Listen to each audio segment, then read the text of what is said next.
Conduzidos a este deserto, Deus nos chama à libertação da indiferença e divisão.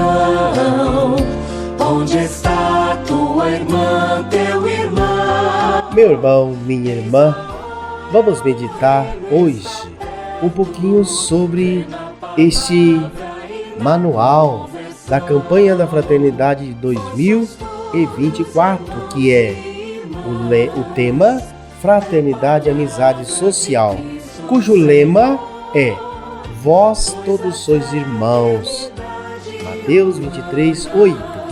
Assim como já vimos o cartaz, as suas características e a sua identificação, vamos agora entrar um pouquinho nos objetivos geral e depois partindo para os 9 objetivos específicos da campanha da Fraternidade de 2024.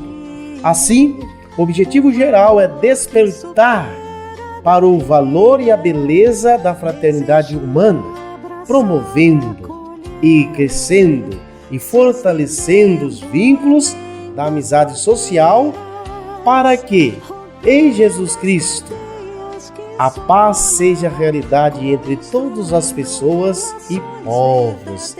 Em Jesus Cristo, a paz seja realidade entre todas as pessoas e povos. E já os objetivos específicos temos aqui no primeiro: analisar as diversas formas da mentalidade de indiferença, divisão, confronto em nossos dias e suas consequências para toda a humanidade, inclusive na dimensão religiosa. No segundo momento, compreender as principais causas da atual mentalidade de oposição, de conflito, geradoras da incapacidade de ver nas outras pessoas um irmão, uma irmã. Terceiro, identificar iniciativas de comunhão, reconciliação e fraternidade capazes de estimular a cultura do encontro. Num quarto momento, redescobrir a partir da palavra de Deus a fraternidade, a amizade social e a comunhão como elementos constitutivos de todo ser humano. Quinto, acolher o magistério da Igreja sobre a fraternidade universal como ajuda ao discernimento nas inúmeras situações de conflito e divisões, uma vez que essa campanha ela foi gerada em 2022, a Igreja antecipou, pois ainda não tinha se planejado e nem estava em voga a guerra da Ucrânia, muito menos em Israel.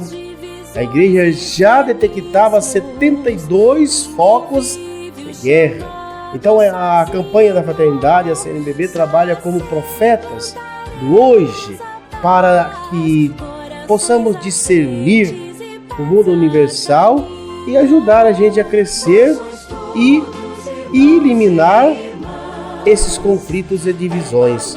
Já no sexto, aprofundar a compreensão da comunhão e da fraternidade como caminho para a realização pessoal e para a paz em todas as situações da vida. Sétimo, conscientizar sobre a necessidade de construir a unidade em meio à pluralidade. Que riqueza a pluralidade, superando as divisões e polarizações. Oitavo, estimular a espiritualidade, os processos, hábitos bons e as estruturas de comunhão na igreja e na sociedade. Então a espiritualidade que gera comunhão. Nono, incentivar e promover iniciativas de reconciliação entre pessoas, famílias, comunidades, grupos e povos. Assim vemos já um pouquinho sobre os objetivos, entrando aqui um pouquinho no ver a realidade da amizade. Já começando então no Gênesis 4:9, onde então Caim tem inveja de Abel, extermina-o primeiro no coração e depois mata-o fora externo. Assim, Deus pergunta para Abel, para Caim, onde está o teu irmão? E ele responde, por acaso sou guarda do meu irmão? Então, descompromisso com o irmão. E isso que a igreja nos convida então, a abrir os olhos, a despertar, a avaliar, a discernir.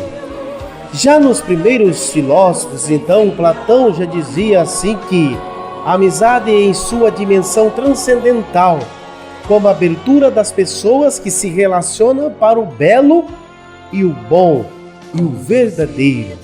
E ainda continua o pensador, o filósofo, a amizade é uma forma fundamental de toda a comunidade humana que não seja puramente natural, mas sim uma comunidade espiritual e ética.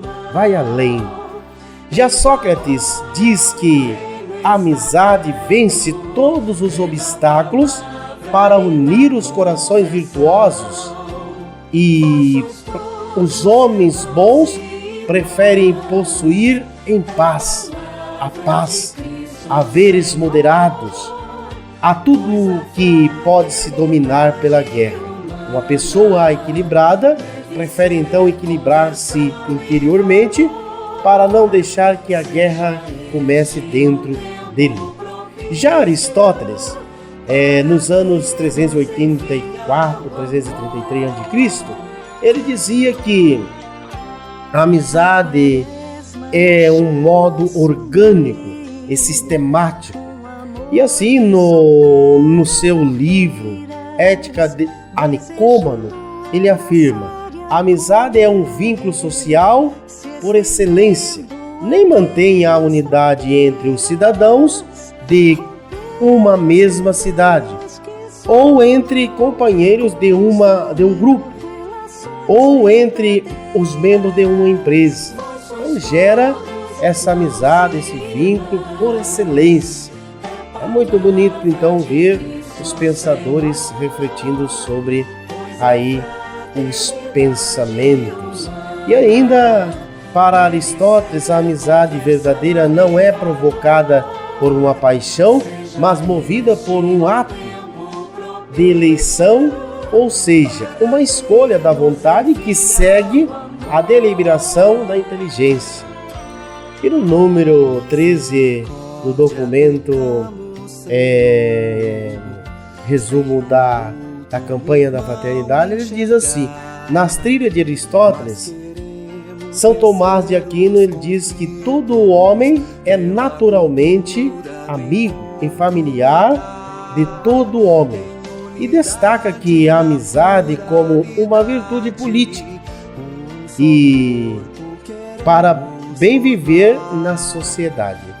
Adentrando um pouquinho então sobre a reflexão na Fratelli Tutti do Papa Francisco, que diz assim: a amizade social é um ato de amor e o desejo de abraçar a todos indistintamente.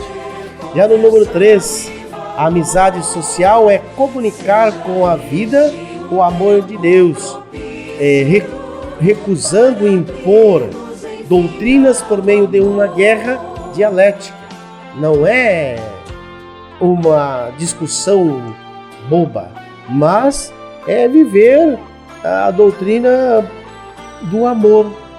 Já na Fratelli Tutti, no número 4, ele diz assim: a amizade social é viver livre de todo desejo de domínio sobre os outros. Quem quer dominar os outros não é livre, é preso. E a amizade social é o amor que se estende para além das fronteiras. na Fratelli Tutti no número 99, para todo ser vivo, no número 59. Já no número 23, então, do livrinho sobre a campanha, ele diz assim: com sua pergunta, Deus coloca em questão todo tipo de determinismo ou fatalismo que pretenda justificar com uma única resposta possível a indiferença e, em contrapartida, como única resposta possível a indiferença. Habita-nos a criar e a cultura do diferente, que nos conduz a superar as inimizades e a cuidar um dos outros, como nos fala a Fratelli Tutti no número 57. O modo ver apresenta uma sociedade que tem uma doença, e estes são seus sintomas: ódio, intolerância, briga, cancelamento, guerra, transformação da diferença em adversário, em inimigos.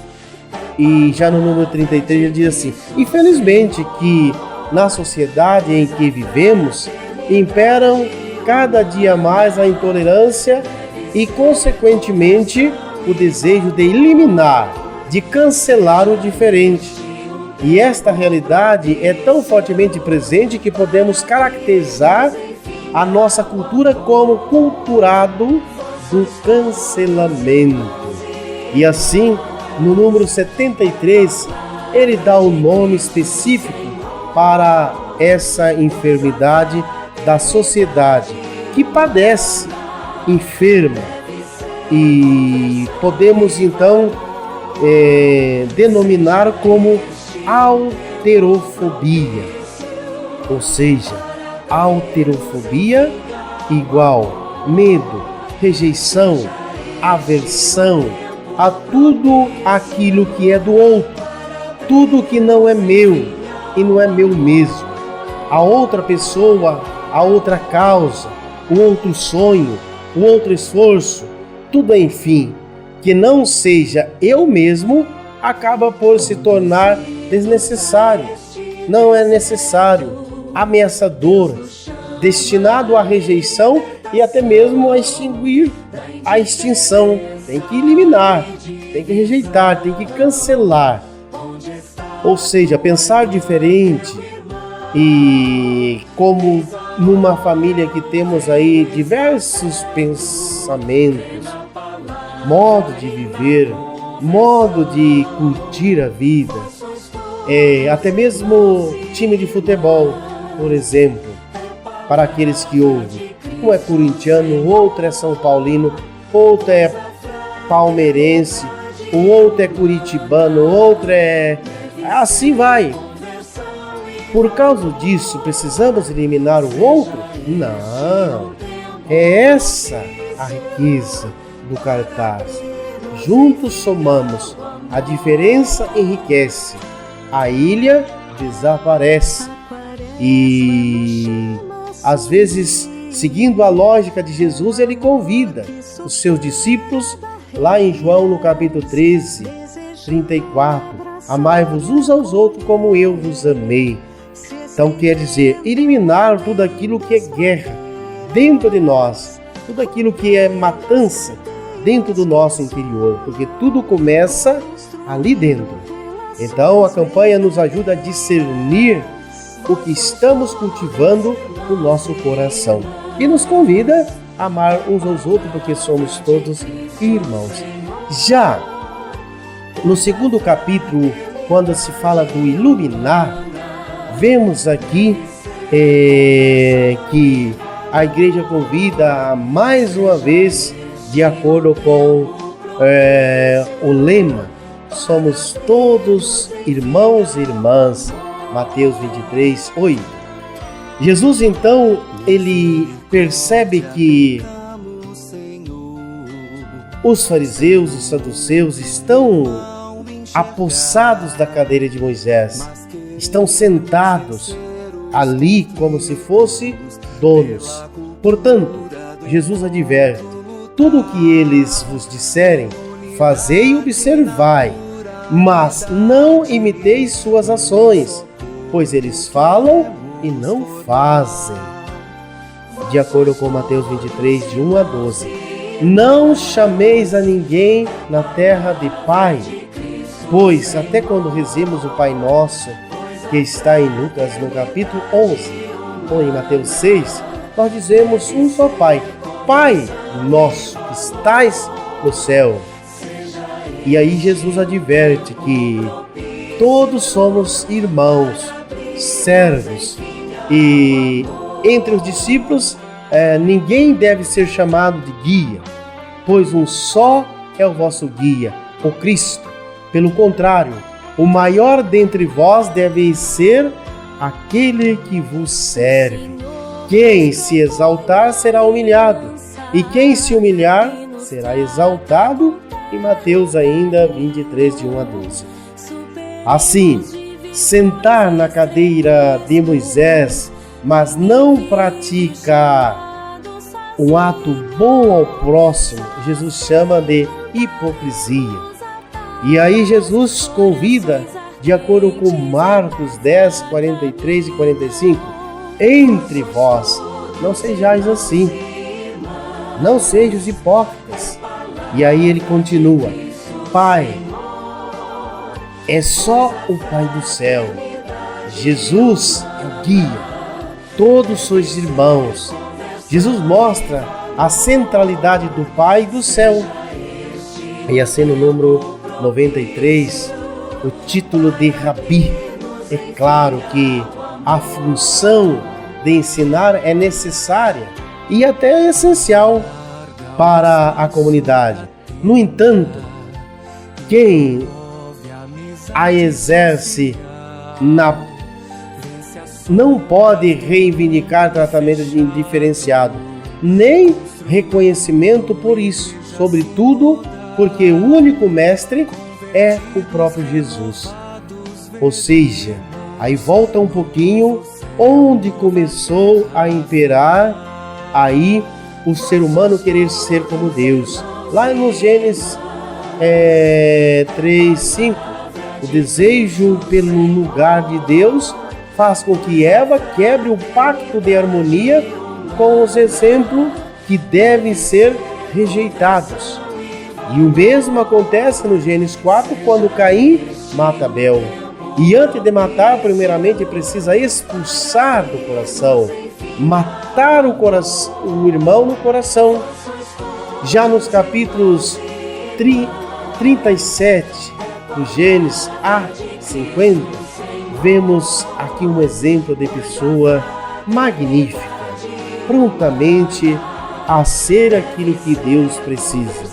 José, que muito pequeno foi jogado na cisterna pelos irmãos de sangue e ali fora vendido para os egípcios. José, quando então faltou comida para os israelitas, que todos tiveram que ir para o Egito, e lá como o rio Nilo é farto de água, então tem colheita abundante.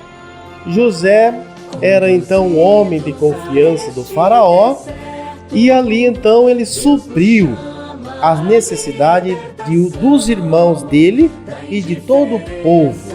E ainda José era tido como aquele que desvendava o sonho do faraó. Tinha muita credibilidade, tinha muita confiança. E quando então ele percebe que os seus irmãos, aqueles que jogou na cisterna e vendeu para o faraó, está ali, ele pergunta de seu irmão Benjamim. Quem é Benjamim? Benjamim é o irmão caçula de José, que deu carinho, que deu afeto para o seu pai. Então, por isso, José, ele começa a redenção dos irmãos, nos irmãos, e Cristo continua. José, então, é aquele que redime, não condena, mas estabelece a amizade e o diálogo. Outra pessoa que também destacamos aí no iluminar a realidade do texto do capítulo 2 é Ruth, que é um livro pequeno que está no meio da Bíblia, mas ela então redime a sua sogra Noemi. Quando então Noemi tinha 2 filhos e casou-se logo no início do livro de Ruth. Casou e os 2 então morreram. Ficou Noemi e a sua cunhada. Ficou então Ruth e sua cunhada. Mas com o passar do tempo, Noemi estava preocupada com as 2 noras. Vão continuar a vida, volta para sua terra. E então a outra foi embora, Ruth. Então redime sua nora. Então Ruth é tido como exemplo daquela nora que não abandona sua sogra, mantém um vínculo, uma amizade de remissão. E outro texto ainda que ilumina toda essa realidade da amizade, vemos em Paulo com Onésio. Paulo, que está preso em Éfeso ali pelo ano 55, e ele então criou-se uma amizade grande com Onésimo dentro do cárcere. Batizou, assim como batizou então Filemon, que era um grande comerciante. Filemon era patrão de Onésimo, que era um escravo. O escravo que recebeu tanto quanto Filemon o batismo.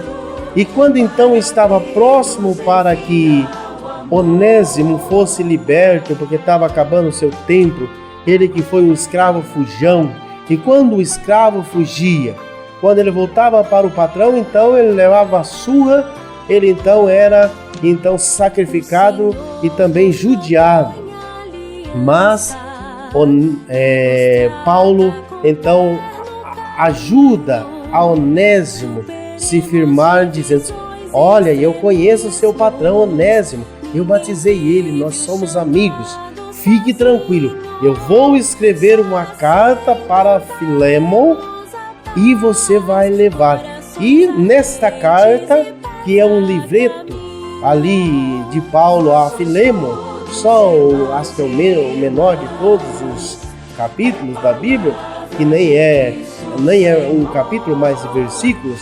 Então ele exprime esse valor da amizade, da autoridade espiritual, para então dizer: todos são irmãos em Cristo pelo batismo. Receba o teu irmão agora, não como escravo, Filemon, mas como irmão, como aquele que vai te ajudar a crescer. Então aqui mais um tipo de amizade que redime um ao outro em Cristo Jesus. E Cristo continua então a redimir. Então isso é um pouquinho do iluminar a nossa realidade a partir da palavra de Deus. E assim entremos um pouquinho no agir, que no capítulo 3 ele diz assim, do manual aí da campanha da fraternidade, que o remédio para tudo é então a amizade. Aplicar em nós e para a sociedade, para a família, esse processo da amizade. E aí então, citando ali no capítulo 3, Isaías 54, onde pede para alargar o espaço da tenda e receber todos na fraternidade com o coração aberto e acolher todos como irmãos. E esta tenda, quando ele fala alargar a tenda, essa tenda, ela tem uma haste na tradição apostólica e a outra haste na escatologia, céu, terra. E depois as 3 cordas, os 3 fincos, os 3 pontos, significa então a tradição do magistério, a tradição bíblica e a tradição apostólica, que então sustenta essa tenda para acolher a todos os irmãos, pedindo que alarguemos a nossa tenda da amizade, não fiquemos como ilha, Então esse é um pouquinho daquilo que nós devemos fazer. Quanto ao exercício espiritual, nos números 128, ele traz 16 exercícios que a gente pode muito bem usufruir para ampliar exercícios pessoal. No número 129, ele dá umas linhas gerais do exercício para a comunidade que podemos bem vivenciar e trabalhar nas nossas comunidades. E no número 130, os exercícios para cuidar e ampliar os amigos na sociedade. Assim, encerrando, a campanha da fraternidade é riquíssima, onde então há essa preocupação da igreja em que possamos ser todos irmãos, até porque numa história verídica na Amazônia, quando então um padre foi fazer uma visita e uma palestra, e lá chegando ele percebe que o bispo está ali para acolhê-lo. E o bispo então diz: olha, daqui ainda bem que o padre está na paróquia. E esse padre então, para entender um pouquinho quanto é importante a campanha da fraternidade, a coleta, ele diz assim: esse padre vai estar aqui hoje, vamos comer na casa dele. Aí o padre começa a falar com esse que vai dar a palestra, e esse palestrante, ouvindo, ele diz: olha, fico muito contente que você esteja aqui, pois há tempos atrás eu levava cerca de um ano para percorrer as comunidades, fazendo batizados e outras coisas mais, tudo de carona. Agora eu ganhei uma batedeira. Batedeira é como se fosse aqueles botinhos que põe um motorzinho atrás, e ele pegava as suas tralhas para servir as comunidades ao redor da Amazônia. Então esses dinheiro da campanha que nós então ajudamos, continuemos e sejamos generosos, sabe por quê? Porque a igreja teve, no ano de 2023, cerca de mais ou menos 800 projetos. E esses projetos são contemplados com a campanha. E o padre foi contemplado com esses projetos, então, que a campanha da fraternidade, então, ali dominam e ajudam. Sejamos bons, sejamos amorosos, alargamos as nossas tendas, seja com nossa vida, seja com o nosso dinheiro, seja com aquilo que possuímos, com nossos dons, mas alarguemos as tendas, como nos diz Isaías 54. O Senhor esteja convosco, Ele está no meio de nós. Deus Todo-Poderoso, pela intercessão de Nossa Senhora Aparecida, nos abençoe, nos guarde, proteja e ilumine, para que possamos bem viver a amizade e a proposta da campanha da fraternidade. Pai, Filho e Espírito Santo. Amém. Um abraço, um beijo no coração. Fique com Deus. Até mais. Tchau, tchau. Irmãos e irmãs, é palavra de Cristo, Senhor.